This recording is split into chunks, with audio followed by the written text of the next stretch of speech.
Maggie Van Cleve was the kind of little girl who never wanted to disappoint her parents.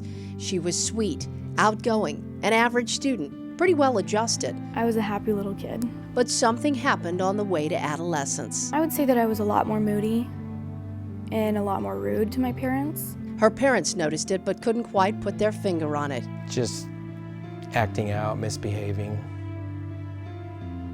not happy. They had no idea just how unhappy she was. I just hoped that I would never wake up so I wouldn't have to deal with other people and myself. Maggie found the only way to deal with herself was through alcohol and drugs. I really didn't even drink a lot, but when I did, it was in binges. Both took her down a dark path. I had no idea how I got to my couch or why there was an ice cream bucket next to me with my own vomit in it. Those choices would change her relationships I heard my mom crying in the next room. and ultimately the way this good girl would see herself. The events of May 2nd, 2008 changed my life in lots of ways. Maggie wrote about her cry for help. When the policeman brought her home, that was, I think, the biggest wake-up call. The night police picked her up on the side of the road, I blew a .16. too intoxicated to walk home. And I told the police everything, my life story, why I was upset, and I wasn't hysterical with them. I was really cooperative, and I told them anything that they asked, even that I took it from my parents. And I told them that I was hiding it in my room. Yes, Maggie came clean that night, but now she had a long road ahead of her. I couldn't have been in a worse mood. And it started with court-ordered treatment at Allegiant Health Emmanuel Medical Center. Even though I didn't want to admit it to myself or anyone else, I knew that there was something wrong with me. It took some time, but Maggie finally had an answer to why she was so sad all the time and couldn't just snap out of it. Her moodiness had a diagnosis. Bipolar disorder number 2 and ADHD. Group therapy and counseling with Christy Cloyd helped Maggie see she was more than the mistake she'd made. She didn't judge me. She listened, and she knew exactly what to say. And that just felt good to have somebody to listen to me, because I don't like to talk about my feelings. I never dreamt that she felt that way, you know, and she kept it hid like she did.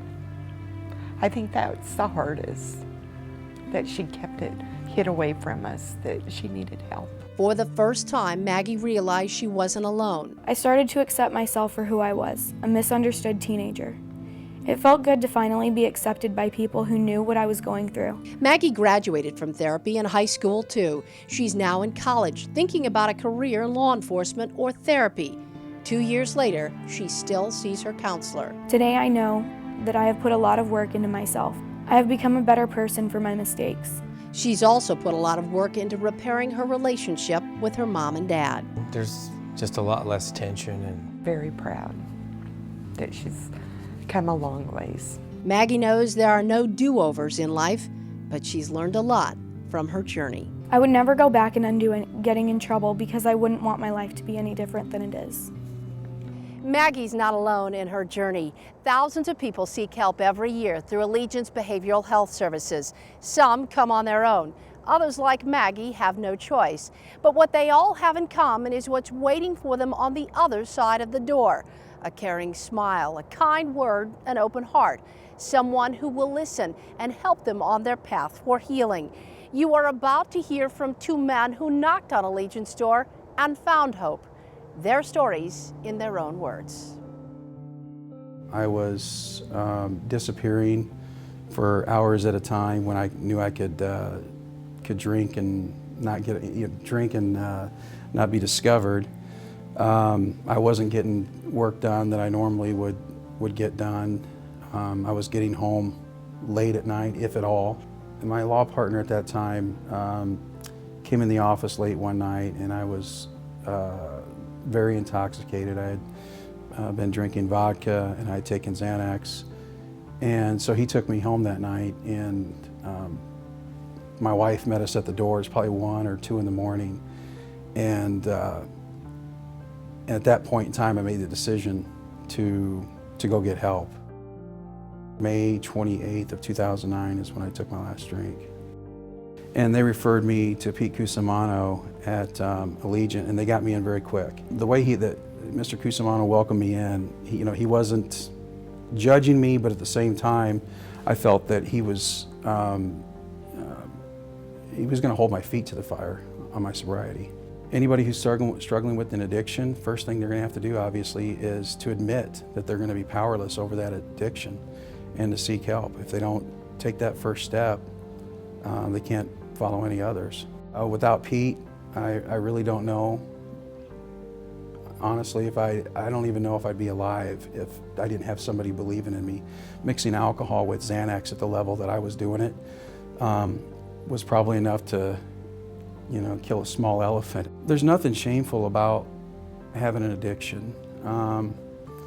Really, the shame comes with, what am I going to do about that? If I do nothing about it and I continue to use and disappoint others, possibly endanger people if I'm behind the wheel, those are things to be shameful about. I won't tell you that there haven't been moments of temptation, but at the same time, those moments of temptation are tempered by what I know can happen to me, also tempered by me knowing why I have moments of temptation.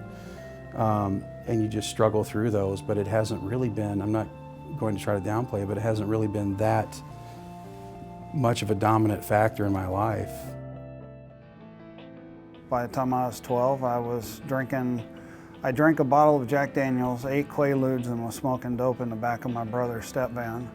And there it goes, it escalated from there. By the time I finished drinking, I had been to 18 mental institutions, 7 treatment centers. 18 years old was the first time I was diagnosed schizophrenic and bipolar. March 29th of 1991, I was so desperate I poured 5 gallons of gas over my head and lit a match. December 28th of 2010, I was ready to do it again.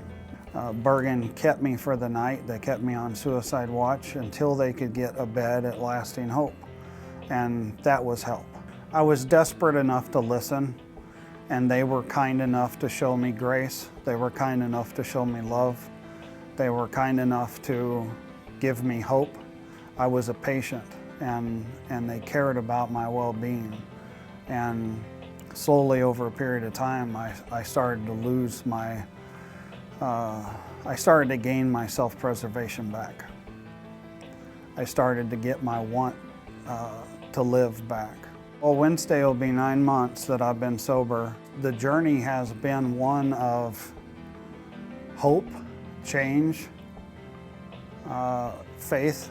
There is a God that sends angels down to help you out when you're in need. And that's what happened to me. That's what happened to me.